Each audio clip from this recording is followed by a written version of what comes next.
পেয়েছি প্রত্যেকের যোহন 5:1 পড়ছি আমি। ইহার পরে জিহুদীদের একটি পর্ব উপস্থিত হইল, আর যিশু জেরুসালেমে গেলেন। জেরুসালেমে বেশদ্বারের নিকটে একটি পুষ্করিণী আছে, হিব্রীয় ভাষায় সেটির নাম বৈতেসদা। তাহার 5টি চাঁদনি ঘাট, সেই সকল ঘাটে বিস্তার রোগী, অন্ধ, খঞ্জ, সুগাঙ্গ পড়িয়া থাকিত।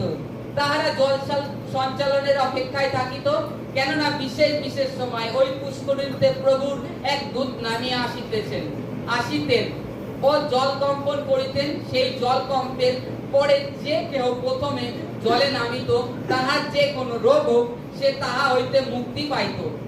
আর সেখানে একটি লোক ছিল, সে 38 বৎসরের রোগী। যিশু তাহাকে পড়িয়া থাকিতে দেখিয়া ও দীর্ঘকাল সেই অবস্থায় রহিয়াছে জানিয়া কহিলেন, তুমি সুস্থ হইতে চাও?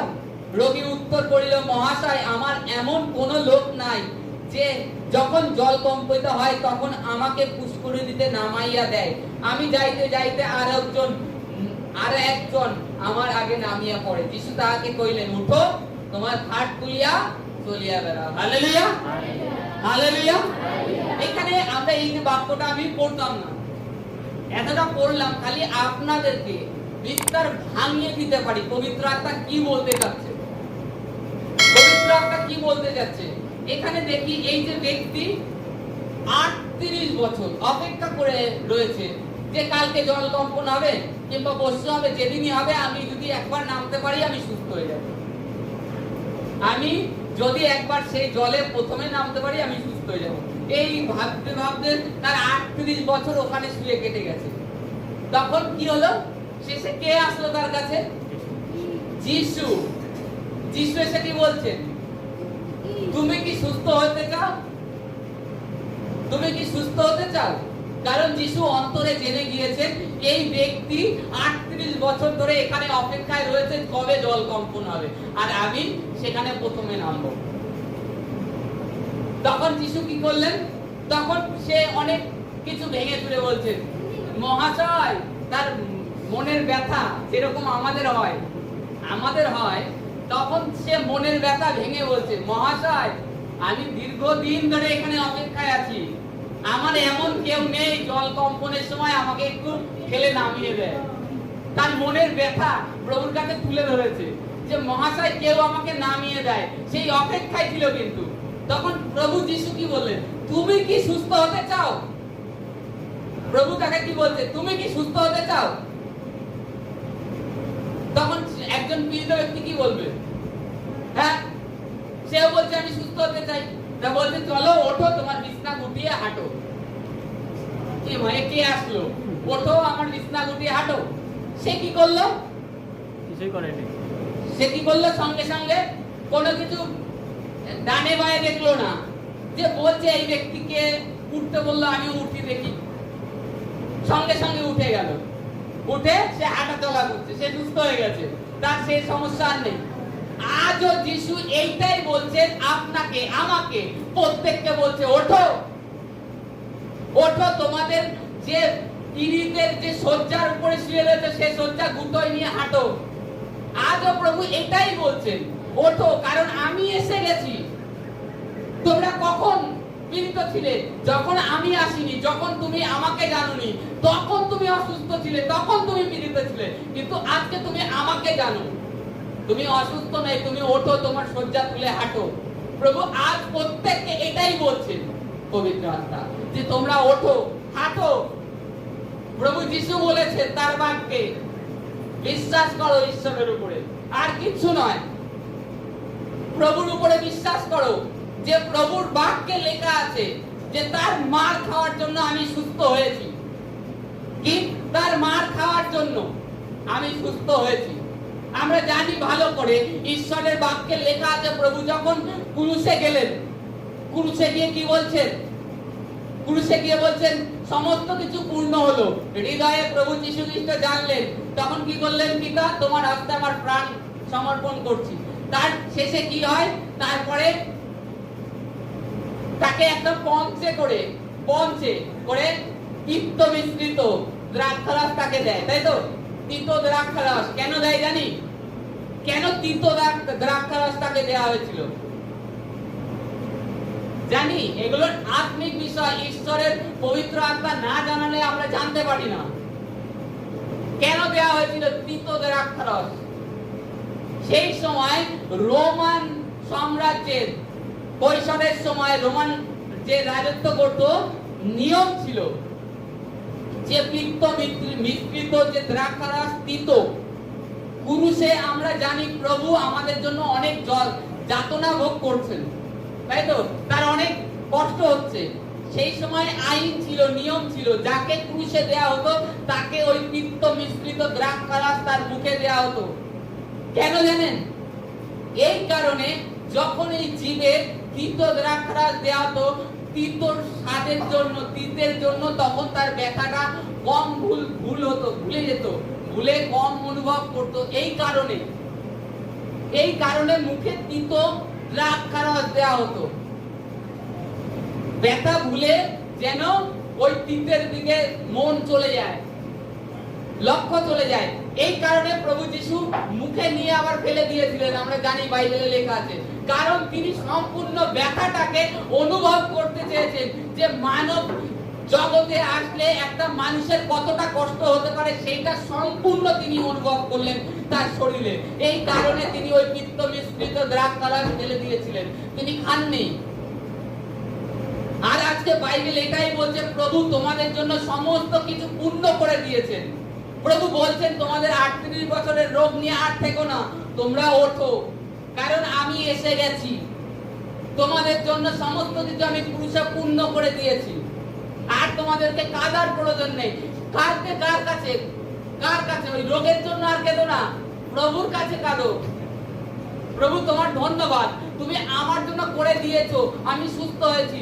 নিরন্তর ঈশ্বরের বাক্যকে গর্ব সহকারে তোমার যত বড় সমস্যা থাক, যে স্থানে ব্যথা থাক, সেই স্থানে হাত রাখো আর প্রভু ধন্যবাদ করো। প্রভু তোমার ধন্যবাদ করি, এই যে ব্যথা ছিল আজ নেই, প্রভু তোমার ধন্যবাদ করি। তোমার মধ্যে ব্যথা আছে, তোমার মধ্যে সমস্যা আছে, তা সত্ত্বেও তুমি ঈশ্বরের যখন ধন্যবাদ করছো, তখন পবিত্র আত্মা তোমার মধ্যে আরো কাজ করার শক্তি পায়। আর তোমার যে অঙ্গটা ক্ষত হয়ে রয়েছে কিংবা ড্যামেজ হয়ে রয়েছে, সে অঙ্গ পবিত্র আত্মা ধীরে ধীরে রিপেয়ার করে দেয়। কিন্তু তোমাদের কি প্রার্থনা? কি তোমাদের প্রার্থনা? আজকে 2 বছর, 3 বছর, 4 বছর এই হচ্ছে, দাদা প্রার্থনা করে দাও। কিন্তু পবিত্র আত্মা যিনি তোমার সঙ্গে সঙ্গে রয়েছেন, প্রভু তোমাকে নতুন জন্মের মাধ্যমে দিয়ে দিয়েছেন, তার কাছে হাঁটু গাড়ছো না, তার কাছে দিন হচ্ছে না। কারণ প্রভু তোমাদের সকলকে সমান অধিকার দিয়েছেন। আমাকে যে অধিক বেশি দিয়েছেন, তোমাকে কম দিয়েছেন তা না, পবিত্র আত্মা সকলকে সমান দিয়েছেন। হ্যাঁ, এবার বলতে পারো যে বাইবেলে অনুপ্রদান আছে, কোরিন্থীয় অধ্যায়ে লেখা আছে 9 প্রকার অনুপ্রদান আছে। সুস্থতা, টিচিং, ভবিষ্যৎবাণী, সেটা আলাদা। কিন্তু তার থেকেও বড় তোমাদের মধ্যে পবিত্র আত্মা রয়েছে। আর তিনি বলছে ওঠো, তুমি নিয়ত সকালে ওঠো, প্রার্থনা করো, দুপুরে প্রার্থনা করো, যখনই করো ঈশ্বরের প্রশংসা করো, ধন্যবাদ করো, যে ঈশ্বর তোমার ধন্যবাদ প্রভু, আমি সুস্থ, আমি হেলদি। তারপরে তুমি 2 মাস, 3 মাস, তারপরে কন্টিনিউ নিয়ত বলতে থাকো, 1 বছর, যত দিন হোক বলতে থাকো। তারপরে দেখো ঈশ্বর কি করতে পারে। যে যার যে সমস্যা, তুমি হাঁটতে পারছো না, কি বলবে? প্রভু তোমার ধন্যবাদ, আমি হাঁটছি, আমার পায়ে তুমি শক্তি দিয়েছো। পবিত্র আত্মায় পরিপূর্ণ হয়ে বলতে থাকো, প্রার্থনা করো, তবেই ঈশ্বর তোমার জীবনে কাজ করবে। পবিত্র আত্মা নিরাশায়, হতাশায়, দুঃখজনিত স্থানে কাজ করতে পারেন না। পবিত্র আত্মা কাজ করতে পারেন না। আজকে এটাই বলছে, আমি যখন এসে গেছি, প্রভু বলছে, তবে তুমি ওই 38 বছরের কি হয়েছে তোমার পিছনের লাইফে সেটার দিকে তাকিও না। আমি যখন বলেছি তুমি ওঠো, তো ওঠো, সন্দেহ করো না। প্রভু এটাই বলেছেন। আর সেই ব্যক্তি কিন্তু তাকে অত বিস্তার ভেঙে বলেনি সন্দেহ করো না, বলেছি তুমি যখন ওঠো তো ওঠো, সে উঠে গেছে। যে আজ পর্যন্ত কেউ তো এসে এরকম বাক্য আমাকে বলেনি। আর আমরাও যদি দেখি আমাদের ক্ষেত্রে আজ পর্যন্ত আমাদের জগতে এইরূপ কেউ বলেনি যে যখন আমরা পীড়িত থাকি সেগুলো বিষয়ে ঈশ্বরকে ধন্যবাদ দিতে হয়, এই সমস্ত কিন্তু বলেনি। জগতের কি এই ঠান্ডা লেগেছে, যা যা ওষুধ নিয়ে আয়, এখন ভাইরাস, যে বাবা মারাত্মক, একজনের হলে সব পরিবার ধরছে, কমছে না তাড়াতাড়ি, জ্বর। জগতের লোক।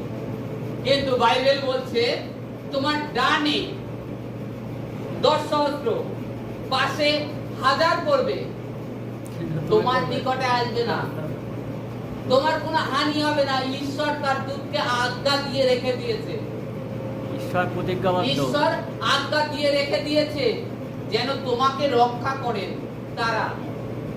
এবার তুমি সমস্যায় পড়েছো, হ্যাঁ জানি আমরা ভালো করে, কোন রোগ কোন সমস্যা ভালো হয় না, সবই পীড়াজনক হয়, সবই ব্যথাজনক হয়, সবই পীড়াজনক, সবই ব্যথাজনক, আমরা ভালো করেই জানি। কিন্তু সেই ব্যথাজনক অবস্থায় তুমি ঈশ্বরের মহিমা করছো, ঈশ্বরকে বলছো তুমি পাওনি, অথচ বলছো ঈশ্বর তোমার ধন্যবাদ আমি সুস্থ।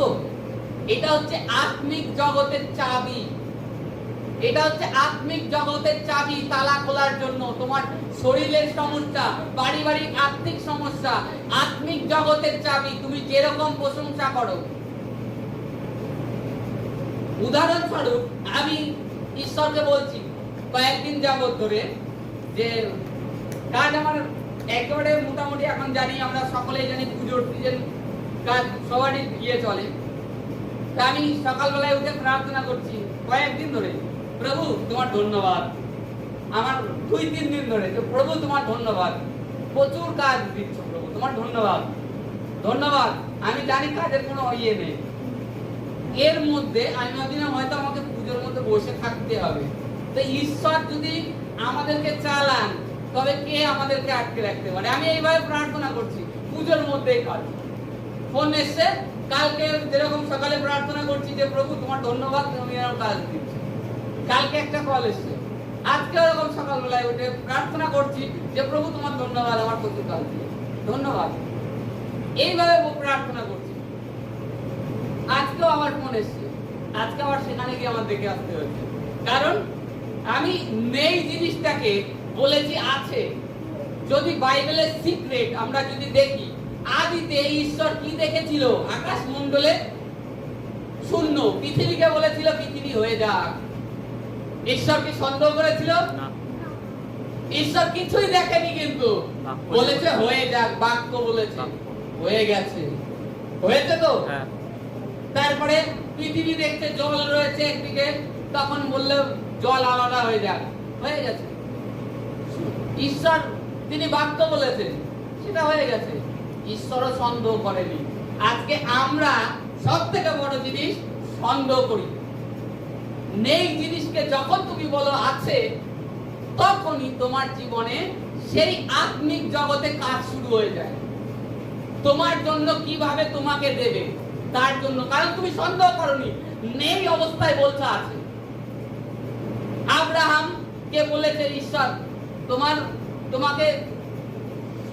তোমাকে সমুদায় পৃথিবীর পিতা করব, অথচ আব্রাহামের নিজের কোনো ছেলে নেই, নিজের স্ত্রী বন্ধা। এ কেমন করে হতে পারে? তাই তো, আব্রাহামের স্ত্রী আমরা জানি বন্ধা। 76 বছর যখন বয়স, তখনও বলছে 76 বছর তো যখন তার বয়স, তখন বলছে তোমাকে বহু জাতির পিতা করব। তখন আব্রাহাম কি প্রার্থনা করছিল? হে ঈশ্বর, তুমি তো আমাকে প্রতিজ্ঞা করেছো বহু জাতির পিতা করবে, আমি তো নিঃসন্তান হয়ে ঘুরে বেড়াচ্ছি, আমার স্ত্রী তো বন্ধা, কি করে হবে? তখন ঈশ্বর বলছে সদাপ্রভুর কাছে কি কোনো কিছু অসম্ভব? তখন আব্রাহাম বলছে না প্রভু, আপনার কাছে কোনো অসম্ভব নেই। আব্রাহামকে ধীরে ধীরে বিশ্বাসের এতটাই উপরে নিয়ে গিয়েছে, এতটাই উপরে যেন আব্রাহাম সেইখান থেকে পিছপা না হতে পারে। আব্রাহামকে কি প্রতিজ্ঞা করেছিল? সমুদয় জগতের পিতা করব, সমস্ত জাতির আদি পিতা করব। সেই বিশ্বাসে সেই আদি পিতা যে হবে, তার জন্য তুমি কি কোনো কিছু পরীক্ষা দেবে না?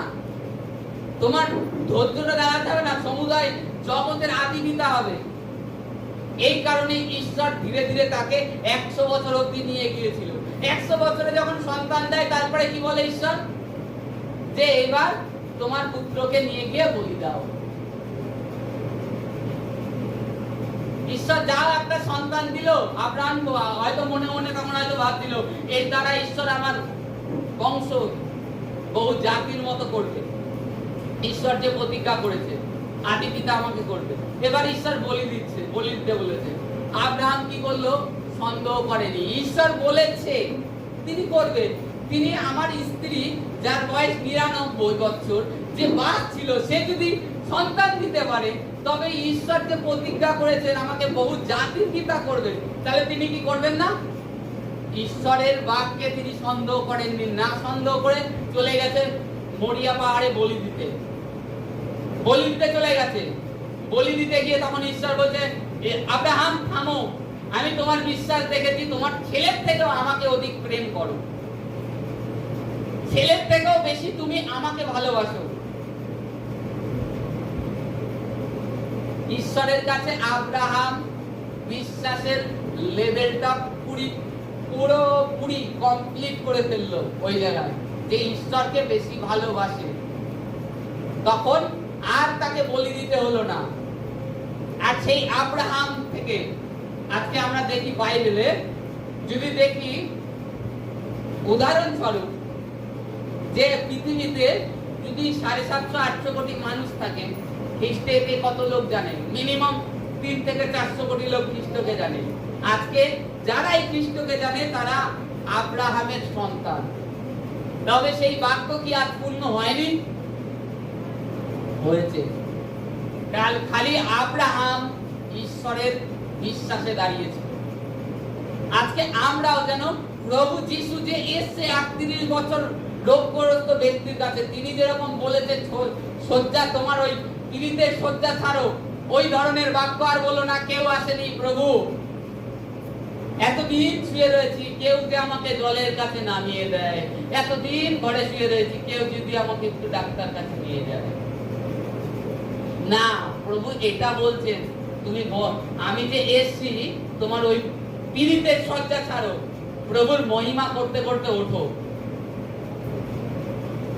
প্রভুর মহিমা, তুমি প্রভুর প্রতি বিশ্বাস করছো, কোনো মানুষের প্রতি নয়। প্রভু যখন এটাই দেখবেন, তখন তোমার ওই যে অঙ্গের ব্যথা নিয়ে উঠছো, সেই অঙ্গ দেখবা অলরেডি প্রভু সুস্থ করে দিয়েছে। Hallelujah, hallelujah.